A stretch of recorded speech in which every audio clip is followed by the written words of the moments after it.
आजमाए SCERT AP की ओर से 8वीं कक्षा के 12वां पाठ जो देख कर भी नहीं देखते पाठ को आपके सामने प्रस्तुत करने आई हूं। तो चलिए देखते हैं। सीखने की संप्राप्तियां। मानवता की भावना बढ़ेगा, प्रकृति के महत्व को जान सकेगा, वरदान के रूप में जो मानव जन्म मिला है उसका सदुपयोग करेगा, विराम चिन्हों को दृष्टि में रखकर लय और ताल के साथ पढ़ सकेगा, कठिन शब्दों के अर्थ जानकर विविध प्रश्नों के उत्तर दे सकेगा। इस मानचित्र को ध्यान से देखिए बच्चों। देख लिया है ना? अब इसे देखकर आपके मन में जो भी विचार आते हैं उन्हें बेझिझक बताइए। अध्यापकों को यह याद रखना होगा कि छात्र जो भी बताते हैं उन्हें ध्यान से सुनकर उनकी प्रशंसा करें ताकि वे देखी, सुनी या पढ़ी विषयों को बेझिझक बता सके। यह पाठ जो है आजकल के छात्रों के लिए कुछ कठिन होगा क्योंकि आजकल के बच्चे शारीरिक अक्षमता से पीड़ित लोगों के विचार कैसे होते हैं, समाज में उनको आदर मिलता है या अनादर, और उनको खुश रखने के लिए हमें क्या करनी चाहिए। इतना ही नहीं, यदि हम उनकी स्थिति में हो तो क्या करते, आदि विषयों के बारे में ना सोचने के कारण छात्र इस पाठ को कुछ कठिन महसूस करते हैं। इसलिए आज हम कुछ उदाहरणों, चित्रों, कठिन शब्दार्थों के अर्थों को बताकर चर्चा के माध्यम से आसान तरीके से समझाने की कोशिश करेंगे। तो चलिए देखते हैं। बोलिए के अंतर्गत जो चित्र दिखाई दे रहा है उसे ध्यान से देखिए बच्चों। देख लिया है ना? अब मैं इनसे संबंधित कुछ प्रश्न पूछूंगी, उनका सही उत्तर देने की कोशिश कीजिए। पहला प्रश्न, चित्र में क्या क्या दिखाई दे रहा है? तुम बताओ बेटी। जी हाँ, चित्र में हाथी, घास, आसमान, ब्रश, रंग, डिब्बा आदि दिखाई दे रहे हैं। बहुत खूब। अब दूसरा प्रश्न देखिए, बालक क्या कर रहा है? तुम बताओ बेटा। जी हाँ, बालक चित्र डाल रहा है। सही उत्तर। बहुत खूब। अब तीसरा प्रश्न देखिए, बालक के बारे में 2 वाक्य बताओ बेटी। जी हाँ, बालक को हाथ नहीं है, फिर भी वह मुंह से सुंदर चित्र डाल रहा है। बालक में दृढ़ संकल्प है। बहुत बढ़िया उत्तर दिया है। अध्यापकों को यह ध्यान में रखना होगा कि बच्चे उत्तर देने के बाद उनकी प्रशंसा करना ना भूलें। इतना ही नहीं, केवल यही प्रश्न नहीं, कुछ अन्य प्रश्नों को भी हमें तैयार करना होगा। जैसे, वह ब्रश को किससे पकड़कर चित्र डाल रहा है? वह मुंह से चित्र क्यों डाल रहा है? क्या आपने कभी इस तरह के व्यक्तियों को कहीं देखा है? शारीरिक अक्षमता के बावजूद भी वे अपने जीवन को सफलतापूर्वक कैसे आगे बढ़ाते हैं? उन्हें देखकर आपके मन में क्या क्या विचार आते हैं? इस तरह हर एक बच्चे के विचार लेना चाहिए। यदि बच्चे कुछ नकारात्मक उत्तर देंगे तो उन्हें अच्छी अच्छी बातें या कहानियां बताकर सकारात्मक बनाना चाहिए। अच्छा, अब हम विषय प्रवेश को देखेंगे। चलिए देखते हैं। विषय प्रवेश। जीवन में अपने लक्ष्य तक पहुंचने के लिए दृढ़ इच्छा शक्ति और कठिन परिश्रम की आवश्यकता पड़ती है। कई लोग ऐसे भी हैं जो शारीरिक अक्षमता के बावजूद संघर्ष और कठिन परिश्रम करके अपने लक्ष्य तक पहुंचे हैं। आत्मविश्वास से अपने जीवन को सफल बनाए हैं। अब मैं ऐसी ही कुछ सफल व्यक्तियों के जीवन के बारे में और उनकी सफलताओं के बारे में बताऊंगी। उन्हें ध्यान से सुनिए और देखिए बच्चों। इस चित्र में जो लड़की दिखाई देती है उसका नाम क्या है? उसके जीवन के बारे में आप क्या जानते हैं? बताइए बच्चों। यदि बच्चे उत्तर देंगे तो उनकी प्रशंसा करनी चाहिए, नहीं तो हमें उनकी जानकारी देनी चाहिए। जैसे इस चित्र में जो लड़की दिखाई दे रही है वह अरुणिमा सिन्हा है। वह एक पूर्वी वॉलीबॉल खिलाड़ी है, लेकिन एक दिन रेल दुर्घटना के कारण उनका एक पैर काट दिया गया। फिर भी वह पीछे नहीं हटी। किसी भी तरह वह अपना और देश का नाम रोशन करना अपना लक्ष्य मान ली। तब से वह दिन रात उस लोहे के पैर से दौड़ प्रतियोगिताओं में भाग ली, शिखरों पर चढ़ने की अभ्यास भी की। अंत में वह 21 मई 2013 को माउंट एवरेस्ट पर चढ़ी दुनिया की पहली दिव्यांग महिला बनी। तब भारत सरकार ने उन्हें पद्मश्री और तेंजिंग नोरगे अवार्ड से सम्मानित की। ऐसी ही एक और सफल व्यक्ति के जीवन के बारे में जानकारी प्राप्त करेंगे। तो चलिए देखते हैं। इस चित्र में जो आदमी दिखाई देता है उनका नाम कोई जानते हैं या उसके बारे में कोई जानकारी आपके पास है? तो बताइए। बच्चे यदि जवाब देंगे तो उनकी प्रशंसा करनी चाहिए, नहीं तो हमें उनके बारे में जानकारी देनी चाहिए। जैसे इस चित्र में जो आदमी दिखाई देता है उनका नाम है राजेंद्र सिंह रहेलू।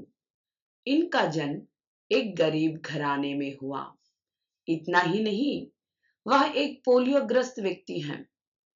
फिर भी अपनी शारीरिक अक्षमता को कमजोरी ना समझकर पैरालंपिक में कांस्य पदक, AWAS विश्व खेल और राष्ट्रमंडल खेल में रजत पदक, एशियन बेंच प्रेस चैंपियनशिप में स्वर्ण पदक जीतकर भारत का नाम रोशन किया है। इतना इनके बारे में सुनकर आपको क्या लग रहा है? शारीरिक अक्षम लोगों के विचार ऐसे उन्नत है तो हमारे विचार कैसे होना चाहिए? सोचकर बताइए बच्चों। आइए इस पाठ में ऐसे ही एक महान लेखिका के बारे में जानेंगे। तो चलिए देखते हैं। पाठ का नाम और विषय जानने से पहले इस चित्र को ध्यान से देखिए बच्चों। अब मैं कुछ प्रश्न पूछूंगी, उनका उत्तर अपने शब्दों में बताइए। करके अध्यापकों को कुछ प्रश्न पूछना चाहिए। जैसे इस चित्र में क्या क्या दिखाई दे रहे हैं? लड़की के हाथ में क्या है? वह लकड़ी क्यों पकड़ी है? वह क्या करती है? वह पेड़ को क्यों छूती है? क्या आप किसी चीज को देखे बिना केवल छूकर अनुभव किया है?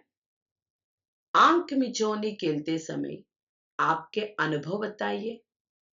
जैसे प्रश्नों को पूछने से बच्चे बेझिझक अपने उत्तर बताने की कोशिश करेंगे। अच्छा बच्चों, अब हम इस पाठ का शीर्षक देखेंगे। पाठ का शीर्षक है जो देखकर भी नहीं देखते। अब इस पाठ का विषय क्या है जानेंगे। तो चलिए देखते हैं। अच्छा बच्चों, अब मैं इस पाठ का आदर्श वाचन करूंगी ध्यान से सुनिए। कभी कभी मैं अपने मित्रों की परीक्षा लेती हूँ, यह जानने के लिए कि वे क्या देखते हैं। हाल ही में मेरी एक प्रिय सहेली जंगल की सैर करके वापस लौटी। मैंने उनसे पूछा, आपने क्या क्या देखा? कुछ खास तो नहीं, उनका जवाब था। मुझे बहुत अचरज नहीं हुआ, क्योंकि मैं अब इस तरह के उत्तरों की आदत हो चुकी हूं। मेरा विश्वास है कि जिन लोगों की आंखें होती हैं, वे बहुत कम देखते हैं। क्या यह संभव है कि भला कोई जंगल में घंटा भर घूमे और फिर भी कोई विशेष चीज ना देखे?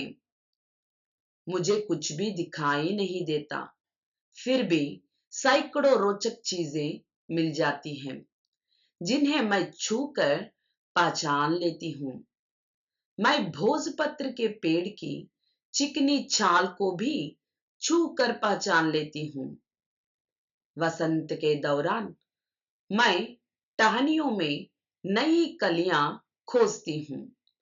मुझे फूलों की पंखुड़ियां छूने और उनकी घुमावदार बनावट महसूस करने में बहुत आनंद मिलता है। इस दौरान मुझे प्रकृति के जादू का कुछ एहसास होता है। कभी जब मैं खुशनसीब होती हूं तो टहनी पर हाथ रखते ही किसी चिड़िया के मधुर स्वर कानों में गूंजने लगता हूं। अच्छा, अब आप मेरे साथ अनुकरण वाचन कीजिए बच्चों। अनुकरण वाचन किए हैं ना?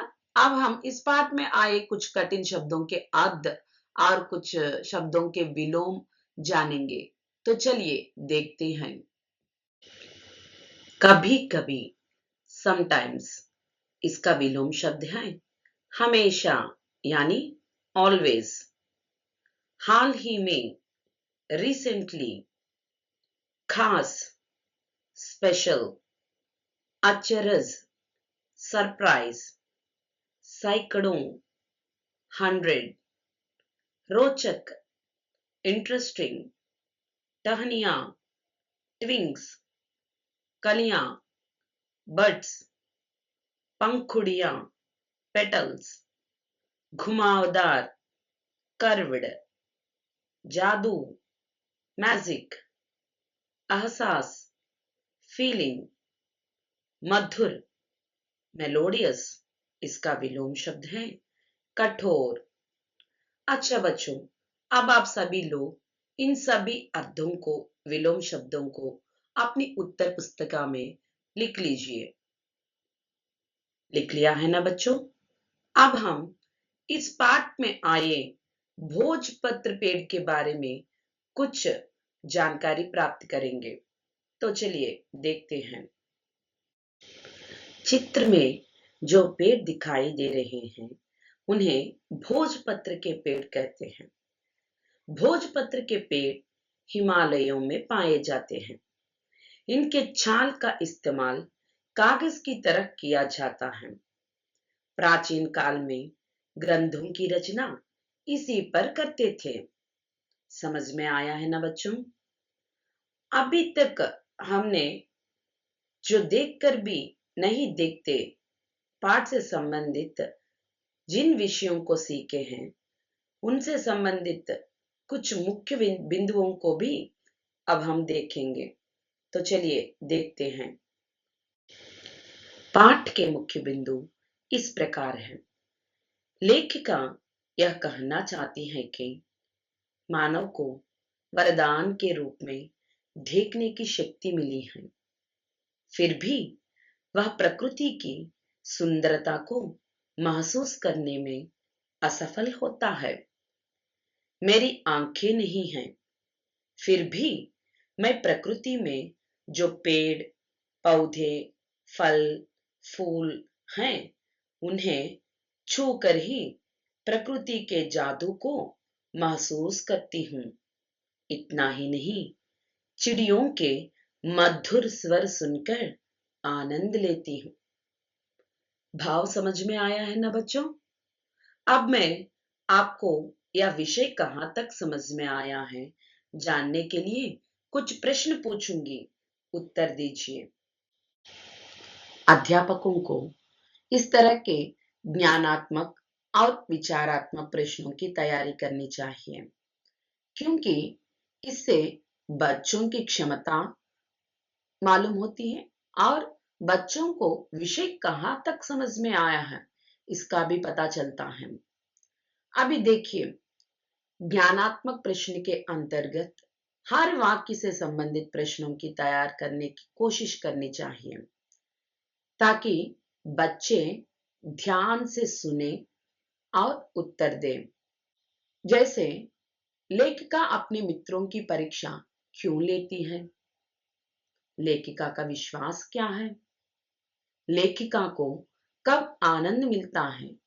ये सभी जो है ज्ञानात्मक प्रश्न हैं। विचारात्मक प्रश्न के अंतर्गत इस तरह के प्रश्नों को पूछना चाहिए, जैसे जंगल में घूमते हुए हम किन चीजों पर ध्यान दे सकते हैं? अंधेरे से आपको डर है या नहीं? डर है तो क्यों? नहीं है तो क्यों? अपने शब्दों में बताइए। अच्छा बच्चों, अब हम बाकी पाठ को पढ़ने से पहले इस चित्र को ध्यान से देख लीजिए। अध्यापकों को चित्र से संबंधित कुछ प्रश्न पूछना चाहिए, जैसे लड़की क्या कर रही है? लड़की पानी क्यों छूती है? पानी से क्या क्या लाभ है? आदि। अच्छा, बाकी पाठ को पढ़कर वह पानी को क्यों छूती है जानेंगे। मैं पाठ का आदर्श वाचन करूंगी, ध्यान से सुनिए बच्चों। अपनी अंगुलियों के बीच झरने के पानी को बहते हुए महसूस कर मैं आनंदित हो उठती हूँ। मुझे चीड़ की फैली पत्तियां या घास का मैदान किसी भी महंगे कालीन से अधिक प्रिय है। बदलते हुए मौसम का सुंदर दृश्य मेरे जीवन में एक नया रंग और खुशियां भर जाता है। कभी कभी मेरा दिल इन सब चीजों को देखने के लिए मचल उठता है। अगर मुझे इन चीजों को सिर्फ छूने भर से इतनी खुशी मिलती है, तो उनकी सुंदरता देखकर तो मेरा मन मुग्ध ही हो जाएगा। परंतु जिन लोगों की आंखें हैं, वे सचमुच बहुत कम देखते हैं। इस दुनिया के अलग अलग सुंदर रंग उनकी संवेदना को नहीं छूते। मनुष्य अपनी क्षमताओं का कभी सम्मान नहीं करता। वह हमेशा उस चीज की आस लगाए रहता है जो उनके पास नहीं है। यह कितने दुख की बात है कि देखने की शक्ति को लोग एक साधारण सी चीज समझते हैं, जबकि इस वरदान से जिंदगी को खुशियों के इंद्रधनुषी रंगों से हरा भरा किया जा सकता है। अच्छा बच्चों, अब मेरे साथ आप अनुकरण वाचन कीजिए। अनुकरण वाचन किया है ना? अब हम लेखिका का नाम जानेंगे। लेखिका का नाम है हेलन केलर। अच्छा, अब हम इनमें आए कठिन शब्दों के अर्थ और कुछ शब्दों के विलोम भी जानेंगे। तो चलिए देखते हैं। अंगुलियां, फिंगर्स, महसूस, फील, चीड़, पाइन ट्री, कालीन, कारपेट, क्षमता, कैपेसिटी, साधारण, ऑर्डिनरी, इसका विलोम शब्द है असाधारण, एक्स्ट्रॉर्डिनरी। अच्छा बच्चों, अब आप सभी लोग इन्हें अपनी उत्तर पुस्तिका में लिख लीजिए। लिख लिया है ना बच्चों? अब इसका भाव देखिए। लेखिका की आंखें ना होने के कारण वह झरने के पानी को उंगलियों से छूकर आनंद लेती हैं और घास के मैदान को कालीन से अधिक प्रिय समझती हैं। वह कहती है कि मनुष्य अपनी क्षमताओं का सम्मान नहीं करता है। वह मानती है कि दृष्टि के वरदान से हमें जिंदगी को रंगीन बनाना चाहिए। अच्छा बच्चों, अब मैं इससे संबंधित कुछ प्रश्न पूछूंगी, उनका उत्तर दीजिए। लेखिका किसे छूकर आनंदित होती हैं? लेखिका को महंगे कालीन से भी क्या अधिक प्रिय लगता है? लोग किसे साधारण चीज समझते हैं? लेखिका ने अपनी विशेष क्षमता के बारे में क्या बताया? ये सभी ज्ञानात्मक प्रश्न हैं। देखने की शक्ति के बारे में अपने शब्दों में बताइए। प्रकृति में देखी किसी भी चीज या दृश्य के बारे में अपने शब्दों में बताइए बच्चों। ये सभी जो है विचारात्मक प्रश्न हैं।